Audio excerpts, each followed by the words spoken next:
প্রায় 50 বছর যাবত এখানে কুস্তি খেলা হয়।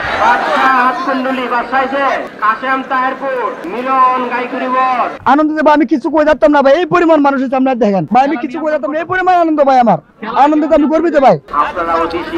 শান্ত শিশুভাবে খেলা উপভোগ করছেন, এটা একটা আন্তর্জাতিক খেলা, কুস্তি খেলা, এটা আমরা আসলে সকলে নিয়ে একটা আনন্দ করি, প্রত্যেক বছরই করি। যারা কুস্তি করে উইনার হবে তারাই তাদেরকে এই কাশিগুলা দেওয়া হবে। হ্যাঁ, এর আগে খেলছি, এর আগে অনেকবার খেলছি। বাড়িখান্দি থেকে সাইকেল নিয়ে আসছিলাম আর এখানে কাশিতে ধরলাম। আলহামদুলিল্লাহ, দোয়া করবেন সকলে। এটা সাধারণত মানুষকে আনন্দ দেওয়ার জন্য করা হয়। গ্রাম বাংলার ঐতিহ্য কুস্তি খেলা, এই কুস্তি খেলাটা, এই ঐতিহ্য আমরা ধরে রাখতে চাই।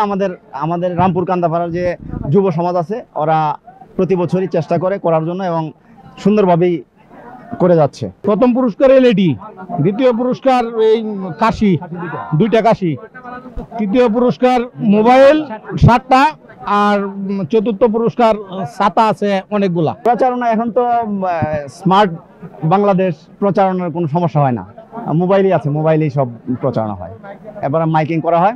আমরাও খেলাধুলা করছি অনেক, করার পরে যে এখন আমরা ভাই বাস্তা আছে তাদেরও মন যে এটা করার, এটা উদ্দেশ্য, তারা এটা আনন্দ।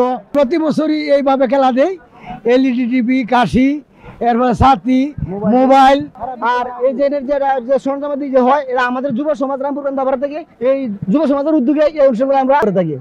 এই জায়গায় প্রতিযোগিতা করার জন্য বিভিন্ন অঞ্চল থেকে, বিশেষ করে নেত্রকোনা জেলা যতগুলো উপজেলা আছে এবং তারও পার্শ্ববর্তী উপজেলা থেকেও বিভিন্ন কুস্তিগির এই জায়গায় কুস্তি খেলতে আসে। সুশৃঙ্খল খেলা, এই খেলার মধ্যে কোনো আন্ডার পিস নেওয়া হয় না, ফ্রিতে খেলা দেওয়া হয়, কোনো ঝামেলা নাই। আমাদের বাপ দাদা সবাই খেলা দিয়ে আইছে, এখন আমরা চেষ্টা করছি এই খেলা পরিচালনা করার জন্য। সবাই দোয়া করবেন, আমরা তো প্রতি বছর এই খেলা দিতে পারি।